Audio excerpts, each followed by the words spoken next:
My sister scrapped my embarrassing project car to punish me. So I went nuclear and made her pay for every bolt. Sup, Reddit. My sister thought she could teach me a lesson about embarrassing the family. She learned a more expensive one. I'm Blake, 27 male.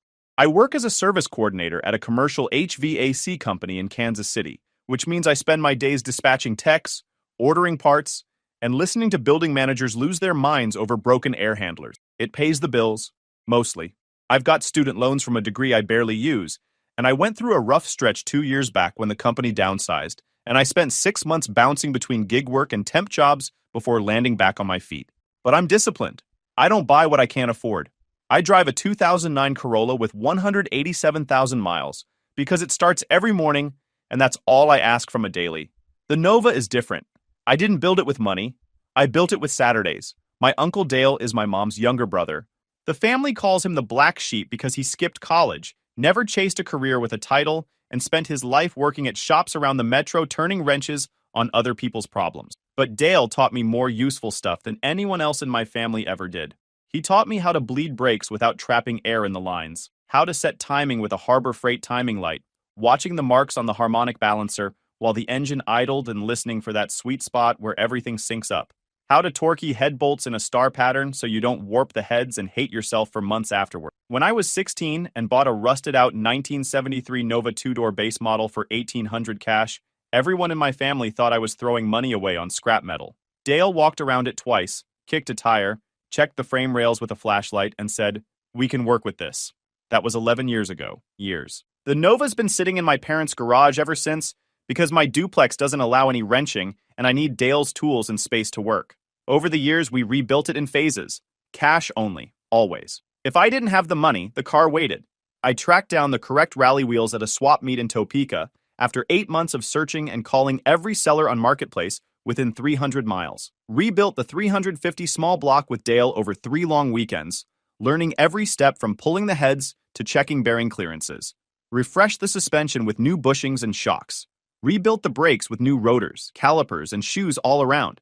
Reupholstered the interior with clearance material from a shop going out of business. It's not a show car. It's not worth a fortune on paper.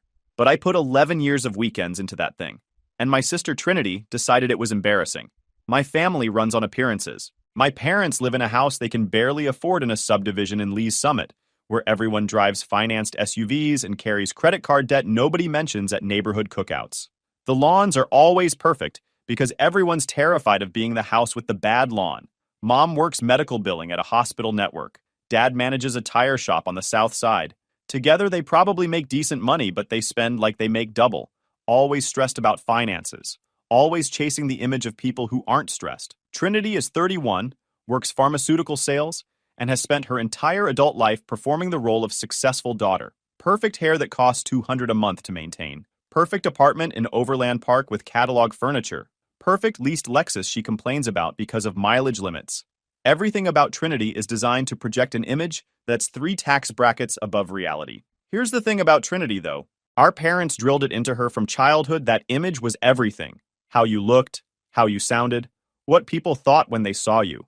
By the time she was 12, she'd absorbed that lesson so deep, it became her operating system. When she got engaged to Finn Whitmore, my parents acted like she'd married into actual royalty. Finn comes from old Kansas City money. His family owns commercial real estate downtown and in the Plaza District. His mother sits on charity boards that require dress codes and minimum donations. They live in Mission Hills in a house with columns out front, like something from a movie about rich people having problems. Finn himself is fine, I guess. Polite in that trained way, where you can tell someone taught him exactly what to say at dinner parties. Never rude to your face. The engagement dinner was at a restaurant downtown, where the menu didn't have prices, because if you had to ask, you couldn't afford to be there. I showed up in clean jeans and a navy button-down, because that's my nicest casual stuff, and Trinity's dress code instructions had been vague at best. Her eyes scanned me head to toe the moment I walked in and cataloged everything wrong. The jeans, the shoes, the haircut. I saw her whisper something to Finn's mother while gesturing slightly in my direction. Dinner was fine, expensive drinks, lots of talk about wedding venues and honeymoons in Italy and real estate. Finn's family has opinions about everything. My parents nodded along like everything being discussed was completely reasonable, and not absolutely insane for a couple in their early 30s, with one real income between them. I mostly stayed quiet and ate my steak and watched the dynamics play out.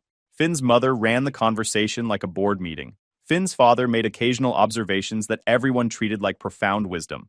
Finn himself said the right things at the right moments without ever really contributing anything of substance. And Trinity performed. Oh, did she perform? Laughing at jokes that weren't funny? Agreeing with opinions she'd never expressed before. Mirroring Finn's mother's body language like she'd studied it. Then Trinity decided to provide context about her family for the benefit of Finn's parents. Blake's our little grease monkey. He's been working on some old junker in Mom and Dad's garage for years. It's his hobby. Finn's mother raised an eyebrow. Oh, what kind of car? A Nova, 1973. He bought it as a teenager, Trinity added quickly. It's very rustic. Kind of a project that never quite ends, you know? The way she said rustic made it clear she meant trashy. I let it slide because I wasn't there to fight. I was there to eat free food and support my sister's engagement, even though she'd never supported anything I'd ever done. Classic American muscle, Finn's father said, surprising me. Those old Novas can be worth quite a bit if they're restored properly. I had a buddy in college with a 70 SS that was a beast. Oh, Blake's isn't anything like that, Trinity cut in quickly, shutting down any positive direction. It's been sitting in my parents' garage forever taking up space. Kind of an eyesore, honestly. The neighbors have complained. The neighbors had never complained about anything. The car sat inside a closed garage where nobody could even see it. She was just lying to make me look worse in front of people she wanted to impress. I finished my steak and made small talk about nothing, and drove home in my Corolla and told myself it didn't matter. Trinity had always been like this. Nothing new. I'd survived worse family dinners. She'd always treated me like a prop in her life story. Something to manage rather than someone to respect. I thought I was used to it by now. Over the next 2 months, Trinity ramped up the pressure. Every family gathering became an opportunity to manage how I presented myself around Finn or his family. She'd text beforehand with suggestions about what to wear. She'd pull me aside at events to coach me on what topics to avoid. She started referring to the Nova as that thing in the garage, like it was some kind of disease. My parents went along with all of it because they were terrified of anything disrupting the wedding plans. The Whitmores were paying for half of everything. Finn's mom had opinions about the guest list, the venue, the caterer, the florist, the band, the napkin colors. My parents were so desperate to seem like financial equals that they'd agree to anything she suggested, even when it meant spending money they didn't have. Dale noticed the shift the next time he came over to work on the Nova.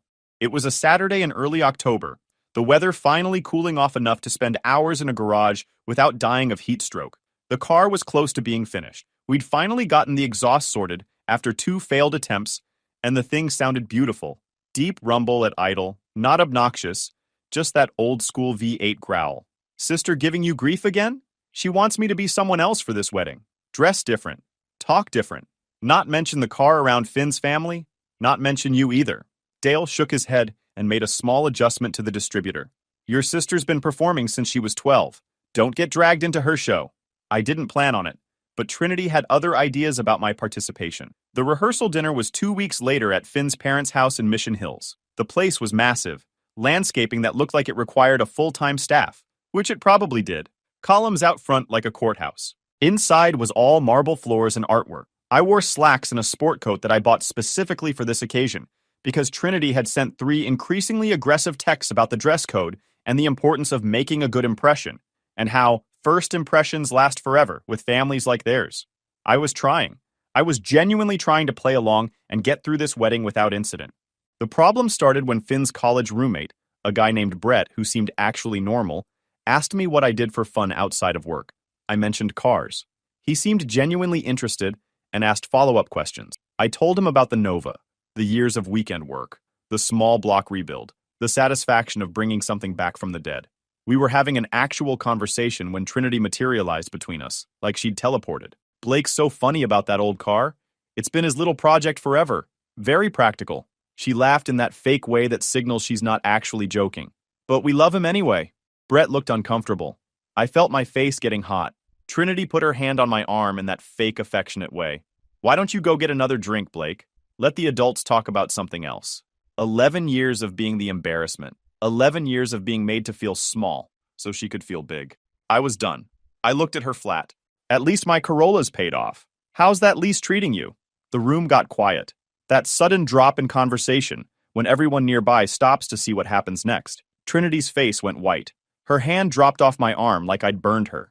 I walked out before she could recover. I heard her calling my name, but I didn't turn around. I got in my Corolla and drove away, then sat in my apartment feeling like garbage, but also like I'd finally said something that needed saying for years.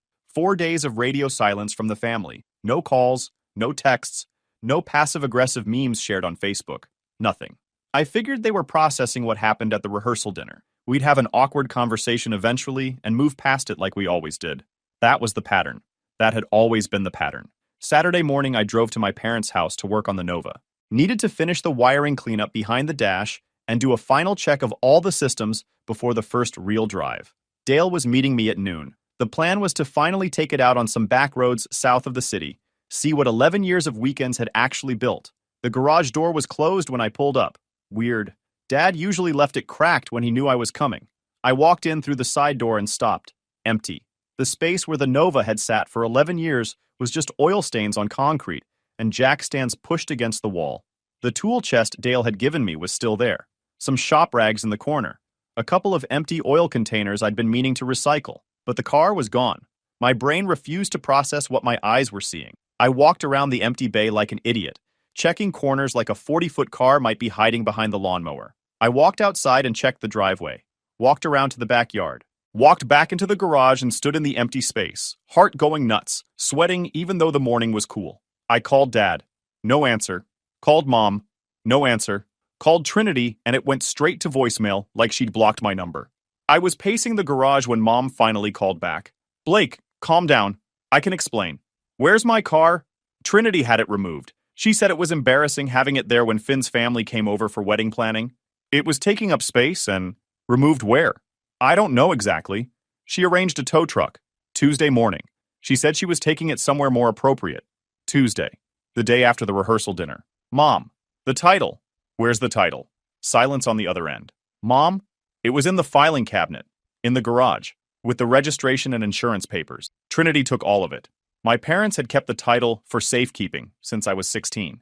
The car was in my name, but they'd always held the paperwork because I'd been a teenager when I bought it, and it just stayed that way. I'd never thought to move it because I trusted them. Because they were my parents. Stupid in hindsight. But you don't expect your own family to rob you. I hung up without saying goodbye and called Dale. He answered second ring. The Nova's gone. Trinity took it. She has the title. Pause. I'm on my way. Dale showed up in his old F-150 20 minutes later. I was still standing in the empty garage trying not to put my fist through the drywall. He didn't say anything stupid like calm down or it'll be okay. He just looked at the empty space where we'd spent hundreds of hours together and his jaw tightened. Call the tow companies. Everyone within 30 miles. Find out who moved it and where it went. We sat at my parents' kitchen table for 4 hours with phones and a laptop, working through every tow company, junkyard, scrapyard, and salvage operation in the Kansas City metro area. Dale took the Kansas side. I took Missouri. We worked through them methodically, calling each number, leaving voicemails when nobody answered, making notes on who we'd reached and what they said. My parents stayed upstairs the whole time. I could hear Mom crying occasionally through the floor. Dad never came down. They knew what they'd allowed to happen. They knew they could have stopped Trinity with a single phone call to me or a simple no when she showed up with a tow truck. They just didn't want to face that directly. Most places had no record of a 73 Nova coming through in the last week. Some didn't answer at all, just voicemail systems that might never get checked. Some were clearly annoyed at the questions and hung up fast. A few asked for vehicle descriptions and checked their intake logs and came back with nothing useful. Every dead end made it worse. By hour 3, I was losing hope. My voice was hoarse from talking. My hands were still shaking. The car could be anywhere by now. Could already be crushed into a cube of scrap metal. Could be in pieces heading across state lines to chop shops that wouldn't ask questions. Could be sitting in some yard 3 counties over where we'd never think to look. Then Hawthorne's Auto Salvage in Raytown picked up. A guy named Carl confirmed they'd received a 1973 Nova 4 days ago. A woman brought in the paperwork. Said it was a family car they wanted scrapped for parts. She'd signed the title over, signed a bill of sale, showed her driver's license which they photocopied for their records. They'd paid her $600 cash and given her a receipt. $600 for 11 years of my life. Is it still there? Parts of it. We already pulled the drivetrain. Sold the engine and trans to a guy in Grandview who picked it up yesterday. Wheels went this morning to some kid in Olathe building a race car. Body's still here though. What about crushing? Scheduled for the compactor Thursday afternoon. Unless someone claims it legal before then. Thursday. Less than a week. Don't touch it. I'm coming to get it. Doesn't work like that, friend. We bought it legal. I've got her signature on the title, her ID on file, bill of sale with the VIN, tow receipt from Allied Towing. Everything checks boxes on our end. You want to dispute ownership? You need to bring cops and paperwork, not just accusations. Dale drove because I was too wired to trust myself behind a wheel. My hands wouldn't stop shaking. Every few minutes, I felt like I was going to throw up. 11 years, gone in 4 days. Hawthorne's Auto Salvage looked exactly like you'd expect a salvage yard in Raytown to look. Chain link fence topped with razor wire running the perimeter. Stacks of crushed cars and cubes along one side. Rows of vehicles in various states of dismemberment stretching back toward the tree line. The smell of oil and rust and old rubber. A couple of dogs that might have been guard dogs, or might have just been strays sleeping in the shade. A double-wide trailer served as the office with a hand-painted sign that said, "Office, ring bell," and a smaller sign underneath that said, "No checks." I walked toward the trailer ready to fight someone. Dale grabbed my arm hard enough to leave a mark through my jacket. We do this smart, or we don't get the car back. You swing on anyone here and you're the criminal, and your car gets crushed while you're sitting in county. Understand? I took a breath, forced my hands to unclench, nodded, walked in behind him. Carl was behind the counter. 50s. Greasy ball cap with a faded Chiefs logo. Forearms like he'd spent his life lifting heavy things. You're the brother she mentioned? I'm the owner. That's my car. She stole it. Carl shrugged and pulled a manila folder from a filing cabinet behind him. Dropped it on the counter and opened it. Title transfer, signed by Blake Reeves. Bill of sale dated last Tuesday, signed same day, lists the VIN and vehicle description.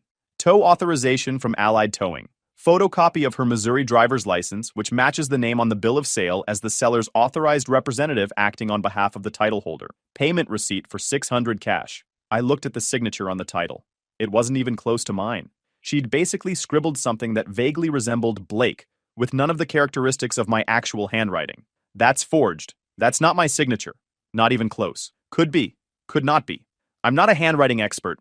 We check the boxes. Title signed, ID matches, VIN matches the vehicle. We process the transaction. We see it all the time.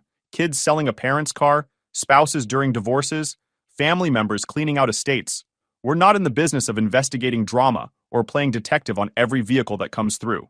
You bought stolen property. I bought a car with paperwork that looked correct and passed our intake process. You got a problem with that? Bring cops. Bring a court order. Bring something with official weight behind it. Until then, that shell sitting in row 7 belongs to Hawthorne's. Dale stepped forward, keeping his voice calm. What would it take to hold it? Stop the crushing? Stop any more stripping? Just hold it in place until this gets sorted out legally? Carl considered for a moment, looking between us. 200 cash, non-refundable holding fee. Buys you 2 weeks. After that, I need either a police detective calling me directly to confirm an active investigation or a court order. Otherwise, the car goes back in the queue. I had maybe $300 in my checking account until payday Friday. Done. I paid him in cash. He wrote out a receipt on a yellow pad, noted the hold in his intake logbook, and tore off my copy. Bring me a police report with a case number and a detective willing to make a call, and we can talk about next steps. Until then, the car sits in row 7 and nobody touches it. We drove straight to the Raytown police station. I filed a report for theft and forgery, laying out the whole situation. The officer took down everything. The forged signature, the scrapyard sale, the missing engine and wheels, the family dynamics. Then she hit me with reality. I have to tell you up front, this might initially be treated as a civil matter. Family disputes over property, title and parents' possession, questions about who had authorization to do what. The forgery angle is what gives us criminal jurisdiction, but proving that takes time. Handwriting analysis isn't instant. She forged my signature. That's fraud. Could well be. We'll investigate. But I need you to understand, this won't move as fast as you want it to. If you want that car protected, you need to work the civil side simultaneously. I got a case number. I got the detective's direct line. I didn't get any promises. Back at Hawthorne's, I gave Carl the case number and the detective's name and contact information. He made a note in his book. I'll verify with them Monday morning. Car stays put until I hear different. Then he walked us back through the yard to row 7. The Nova looked wrong. Gutted. The hood was propped open, and there was nothing underneath but rust and hanging wires where the 350 small block used to sit. The transmission tunnel was empty. The wheels were gone, replaced with mismatched junk tires on bent rims so they could roll it around the lot. Someone had pried open the glove box hard enough to crack the plastic, and papers were scattered across the seats. I walked around it slowly, touched the fender. Ran my hand along the body line I'd spent hours making straight with filler and sanding. All the work we'd done, all the weekends. All the parts hunted down and installed and adjusted until they were right. And she'd thrown it away for $600 and spite. Dale stood next to me without saying anything for a while. Then he put his hand on my shoulder. We built it once from nothing. We'll build it again. The next few weeks were phone calls, paperwork, and controlled rage. The detective verified my case with Carl that Monday, which meant the hold stayed in place while the investigation proceeded. Once the criminal case was officially open, Carl agreed to release the shell to me for towing, since it was now evidence in a theft investigation, and keeping it at his yard just complicated things for everyone. Dale and I towed what was left of the Nova to his garage across town. We set it on jack stands in his bay and spent an afternoon assessing the damage. Body was straight. Interior was intact, but the car was a gutted shell again. Set back years. The police investigation moved slow. Slower than I wanted, obviously. The detective pulled the bill of sale and title from Hawthorne's, got samples of my actual signature from my driver's license and bank records, and sent everything for handwriting analysis. These things take time.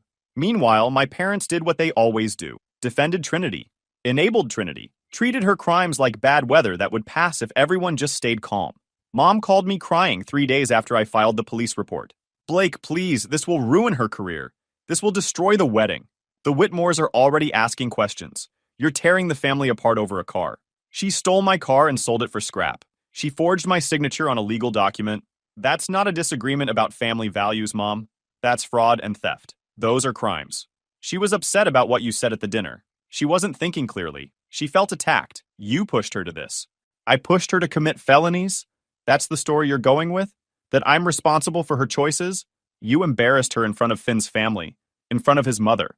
You know what happens when she feels like her image is threatened. She panics. She reacts. She doesn't think. So her panic response to feeling embarrassed is to steal 11 years of my work and sell it for $600? And somehow that's my fault for not being embarrassing enough for her tastes? She made a mistake, Blake, but she's still your sister. Crimes aren't mistakes, Mom. Mistakes are forgetting to pay a bill or missing an appointment. What Trinity did was premeditated.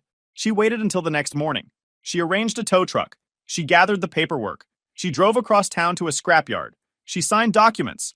She collected cash. That's a series of deliberate choices. Mom didn't have an answer for that. Dad tried the angry approach when his turn came. I was vindictive.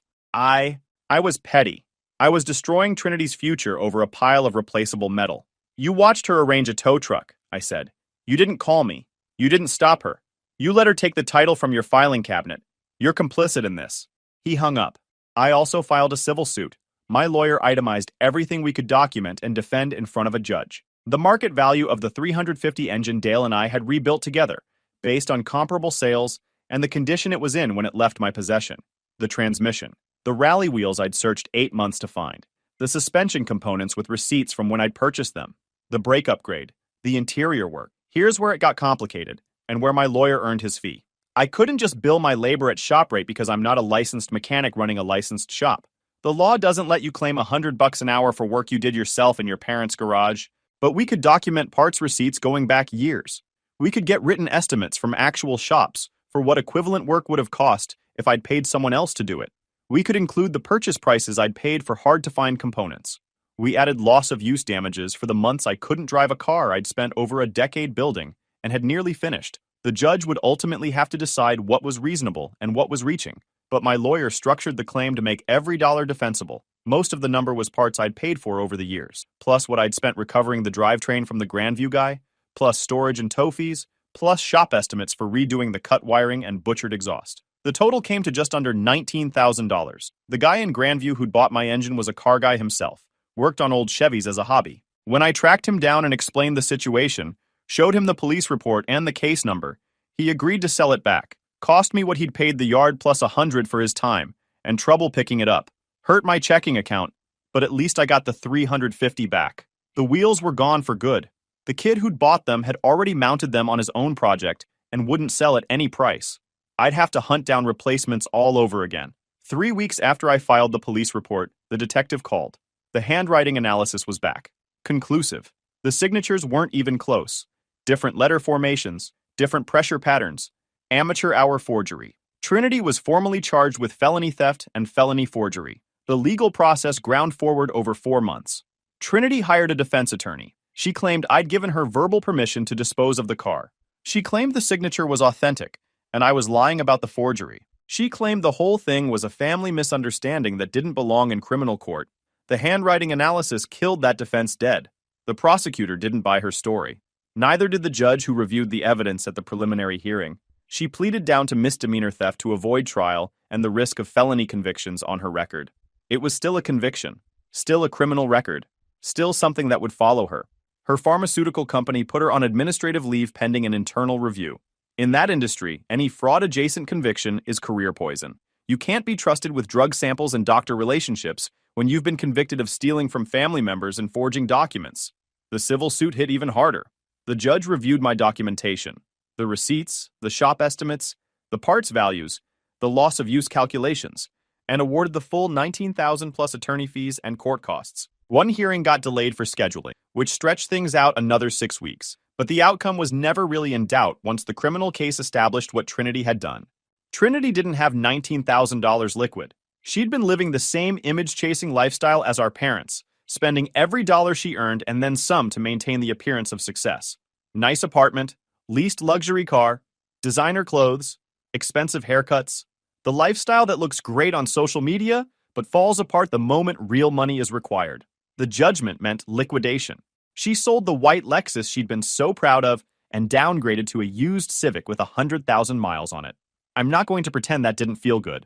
She broke her lease and moved out of her nice apartment in Overland Park into something smaller and cheaper on the Kansas side. She started selling furniture and clothes and anything else she could convert to cash on Marketplace and Poshmark. But here's real damage. Finn's family found out about the criminal charges through the grapevine. Rich people talk to each other constantly about who's doing what and who's in trouble and whose kids are embarrassing the family name. Scandal spreads fast in those circles because reputation is the currency that matters most. By the time Trinity tried to explain her side of things, Finn's mother had already formed opinions. Suddenly, there were concerns about compatibility and family values, and whether this is really the right time for such a major commitment. The wedding planning stopped cold. Venue deposits sat untouched. Vendor contracts went unsigned. The engagement stretched into indefinite postponement, while Finn's family evaluated the situation and gave things time to settle. Then it got quietly called off entirely. Finn handled it the coward's way. He stopped returning calls, started being perpetually busy whenever Trinity wanted to see him, took longer and longer to respond to texts until he just stopped responding altogether. Let the relationship die slowly through absence instead of ending it cleanly with an actual conversation.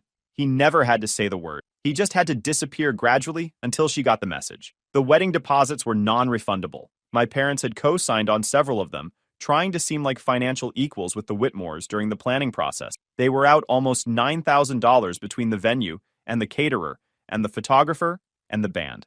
Dad had to take a weekend job at an auto parts store just to cover the credit card payments. Dale kept me from doing anything stupid during all this. Every time I wanted to call Trinity and unload everything I'd been holding back, he'd remind me the system was already doing the work. Every time I wanted to drive to my parents' house and have it out face to face, he'd find something on the Nova that needed attention. You're already winning. Don't give them ammunition to flip the script and make you look like the problem. He was right. Trinity was destroying herself through her own choices. All I had to do was stay out of the way and let it happen. And honestly, it was satisfying to watch. 8 months to rebuild what Trinity gutted in 4 days. Dale and I worked every Saturday just like before. Sometimes Sundays when the weather cooperated, and neither of us had other obligations. I dipped into savings I'd been building for emergencies because this counted as an emergency, even if it wasn't the kind I'd planned for. The money from the civil judgment helped once it started trickling in through wage garnishments and court-ordered payment plans, but it came in pieces over months, not in any amount that made a real dent all at once. The rebuild went faster the second time because we already knew what we were doing. We'd learned the hard lessons the first time around, which bolts to fight with, which gaskets to replace while you had access, which steps you could skip and which ones you absolutely couldn't. But it still took time. Still took weekends. Still took money I'd rather have spent on something else. I found replacement rally wheels at an estate sale in Wichita after a 3-hour drive each way to inspect them in person. Old guy selling off his collection because his wife finally made him downsize the garage. We talked cars for about an hour while I looked everything over. The wheels weren't the exact ones I'd lost, but they were the right size and style and in solid condition. Close enough. He knocked $50 off the asking price when I told him what happened to the first set. Said he'd been working on cars his whole life and couldn't imagine someone doing that to family. The 350 went back in on a cold Saturday in January. Dale and I dropped it into the bay with his engine hoist, bolted the motor mounts, reconnected everything. Rebuilt the transmission while we had it apart because you don't do a job twice if you can do it right once. New exhaust headers because the scrapyard had used a sawzall instead of taking time to unbolt things properly. New wiring harness because connectors had been cut to pull parts faster. Putting it back together felt good. Trinity's judgment took almost a year to collect in full. Garnished wages, liquidated assets, court-ordered payment plans. With interest and collection fees, she ended up paying close to $23,000 total. Her credit was wrecked. Her pharma career was over. Last I heard, she was working at a medical supply warehouse, making about a third of what she used to earn. My parents never apologized. They still blame me for destroying Trinity's life, as if she hadn't made every choice that led to her destruction. Mom sends guilt trip texts on holidays. Dad doesn't speak to me at all. I blocked them both after Thanksgiving when Mom tried to ambush me with a lecture about Christian forgiveness at Dale's dinner table. Dale asked her to leave his house. She cried the whole way to her car. I felt nothing. Maybe that makes me cold. I don't really care anymore. Last Saturday, I drove the Nova for the first time since getting it back together. Dale rode shotgun with the window down and his arm resting on the door. We took it out on back roads south of the city, past Belton and Harrisonville, where the pavement is smooth and the traffic thins out and you can actually open it up without worrying about cops or minivans. The small block pulled hard through the gears, that familiar torque pushing us back into the seats. The suspension felt tight over the cracked county roads. The exhaust rumbled off the trees and farmhouses, that deep V8 note you only get from old American iron. Dale listened for a while without saying anything. Then he nodded once. Sounds right. Yeah, it does. We drove another hour without talking much. When we got back to his garage, I backed the Nova into the bay next to his '68 C10, the truck he's been slowly restoring since before I was born. He handed me a shop rag to wipe my hands. Same time next week? Same time next week. I got in my Corolla and drove home. The Nova stayed in his garage where nobody could touch it. Rebuilt twice now. Every bolt accounted for. Every cent collected. Mine. Guys, we are so close to hit 100,000 subscribers on this channel. If you are not subscribed to the channel, please consider subscribing. It really helps hit that 100,000 mark. Thanks for making this dream come true.